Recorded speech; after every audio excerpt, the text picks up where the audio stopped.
Sains tahun 3. Tajuk Kemahiran Saintifik. Standard kandungan Kemahiran proses sains. Manakala standard pembelajaran berkomunikasi.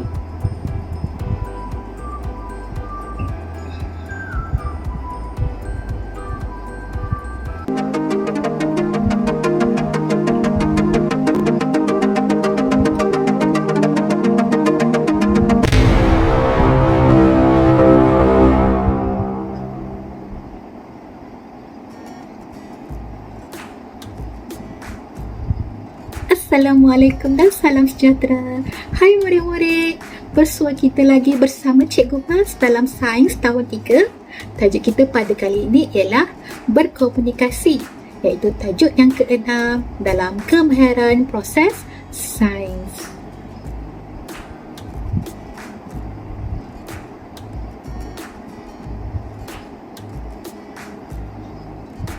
Okey, maksud berkomunikasi ialah kemahiran memberikan penerangan tentang tindakan, objek atau peristiwa menggunakan perkataan atau simbol grafik seperti jadual, graf, rajah atau model. Jadi berkomunikasi merupakan kebolehan mempersembahkan idea atau maklumat dalam pelbagai bentuk.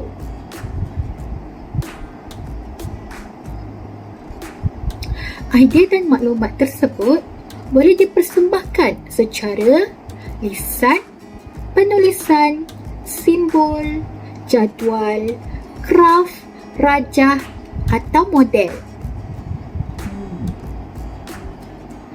Berkomunikasi juga merangkumi kebolehan untuk mendengar idea orang lain dan memberi respon terhadap idea tersebut. Jadi itulah semua berkomunikasi dalam sains. Jadi kita pergi bagaimana caranya untuk murid-murid mudah memahami ya. Kita terus fokus kepada alat untuk berkomunikasi.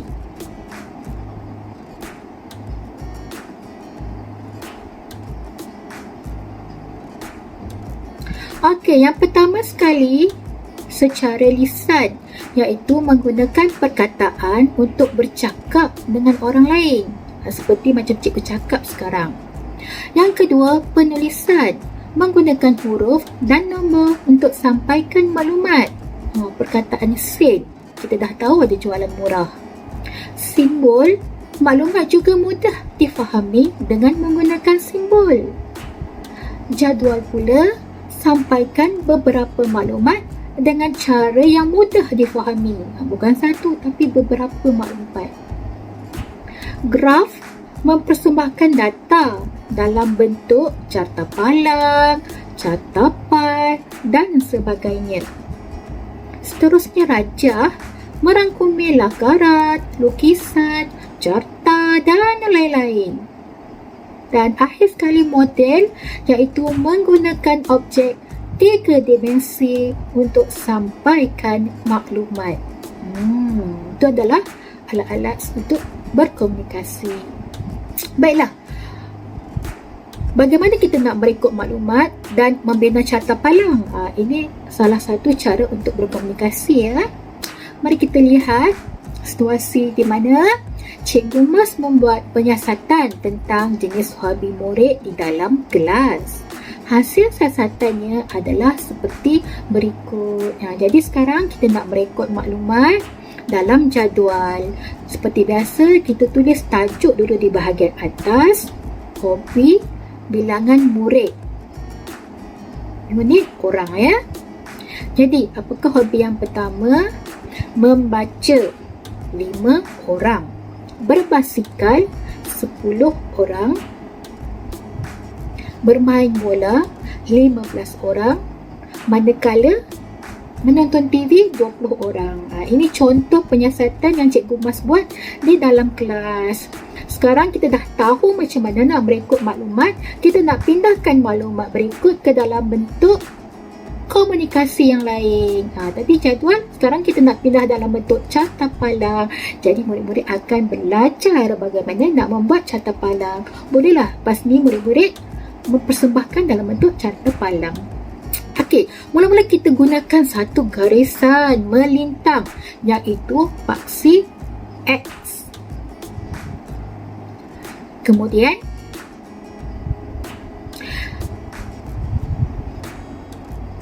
satu garisan menegak, iaitu paksi Y. Ini membina carta palang ya. Jadi kita perlukan dua garisan, paksi X melintang, paksi Y menegak. Maka titik persilangan di antara paksi X dan paksi Y ialah sifar atau kosong. Jadi sekarang kita nak masukkan data dalam jadual tadi ke dalam carta palang kita. Mula-mula kita pindahkan hobi pada paksi X, bilangan murid pada paksi Y, dan mesti ingat titik silang garisan adalah sifar. Kemudian kita masukkan data. Hobi tadi kita ada membaca, berbasikal, bermain bola dan menonton TV. Okey, untuk mendapatkan carta palang yang baik, kita perlu buat jarak carta palang tu jarak bar yang sama. Begitu juga dengan jarak di antara bilangan murid. Sebab di sini paling tinggi 20 orang. Jadi kita guna gandaan 5, 10, 15 dan 20. Jarak yang sama sebab kita guna gandaan yang sama, iaitu gandaan 5. Okey, sekarang tinggal kita nak masukkan bar kita atau carta palang kita. Membaca 5, berbasikal 10, bermain bola 15 dan menonton TV 20. Boleh murid-murid? Cikgu harap murid-murid boleh cuba dalam buku aktiviti sains. Boleh? InsyaAllah. Okey, seterusnya uji minda kita yang seterusnya ialah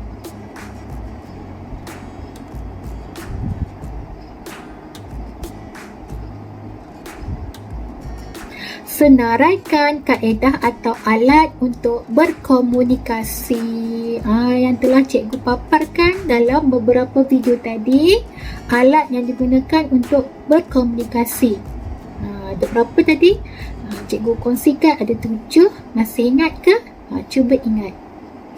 Lisan, penulisan, simbol, jadual, graf, rajah atau model. Jadi kita imbas semula. Banyak ya cara atau alat untuk kita berkomunikasi dalam sains.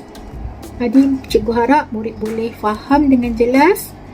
Ini cikgu persembahkan dalam bentuk peta IT, iaitu peta peta titik.